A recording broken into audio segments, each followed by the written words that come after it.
At the end of 2006, I was approached.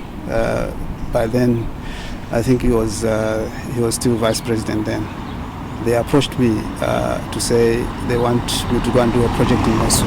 So we went there and I looked at the place. It had then it had one little house which was for H.E. himself. It had one bedroom and a storeroom on the other side, with a bathroom and a toilet in the middle. So we went round and there was a slab for the kitchen. There was a tent there, which was used as a kitchen and dining place. So I took over the project in stages. We started with the house where the president is staying now. We extended it with one room, which is now a sitting room. And above that room, we didn't use a roof, we put a concrete roof to make a deck to facilitate the viewing platform on top, which had a roof also above. And then we went to the kitchen and the dining. We built it up to a certain level, not too high, about 1.5 meters thereabout, with windows all around. We put a new roof there. We put ceilings. We tiled the place.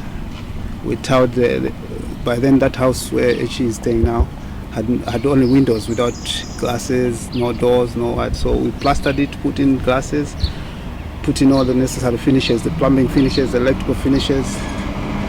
We tiled it. That was the first phase we left. And at a later stage, I can't remember when, but it was after some time again, we went back again.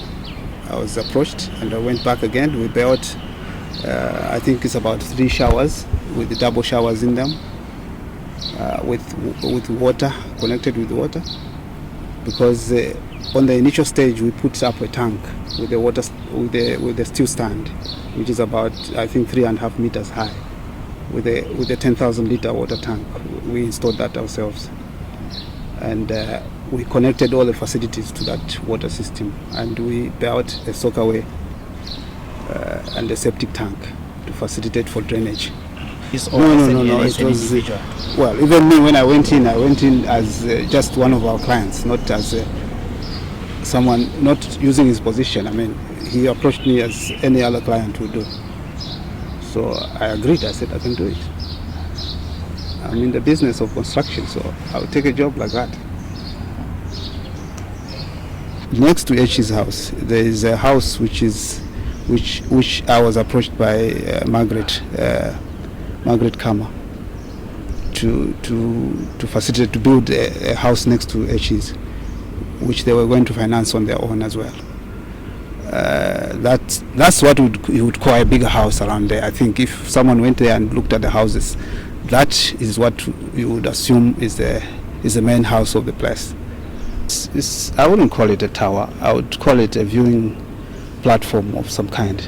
It's like I said, the room that we built next to the boss's house, the room that we extended that house with, it's got a sitting room under, but above it we put a concrete roof and created a tower with balustrades where someone can sit and view the pan, and it's got a roof. It's standing at about the height of, say, 3 meters height. It's not a big issue. It's I would say 6 by 3 or 6 by 4 thereabout, about 12-15 square meters of space, sitting space. That's the viewing platform that we built there. I did that myself. Not in my wildest dreams.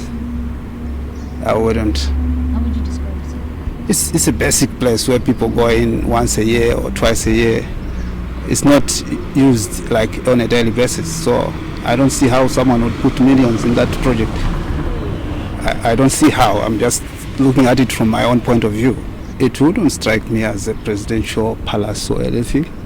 Like I said, the house that you would think is a palace. So it's not a palace, but that's what one would think is a palace. Is Ton's house next to the boss's house.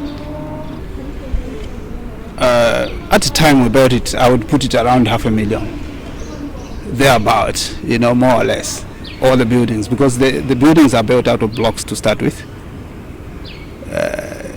Everything is basic. We are using the cheapest windows that you can pick on the street. All the material we were getting from Litakeni, and you can't get classic material from Litakeni. I don't think you can. No, I was working with my guys. I took experts from here. I took electrician, plumber, a couple of bricklayers, carpenters, and then I found that it was going to be a bit expensive to bring in casual laborers like from Haboroni. So I went in the village there in Mosu and organized a number of boys to help us. So every time we went, we picked the boys. They came and helped us to do the labor work. In fact, at the end, even the building works, I was hiring labor from the village, you know, in Mosu. So I never worked with any government employee on my projects. Yeah, every time I went in for specific works to do, I valued it. I went there, did the quotations, you know, work out what estimates, what we need and all that stuff. I put it on paper. I put my labor on it. I go to then the VP then, and he paid directly himself. Yes. Yeah, no, like I said, I wouldn't speak on behalf of BDF or anybody. But what I know is the project that I was doing myself, I was using labor from Mosu and my experts, my own workers, some of them who I'm still working with now. You know. So you are not paid by any government receipts? No, I was not paid by anybody outside the VP himself. And if I did, like I said, I did Margaret's house, they paid me directly themselves.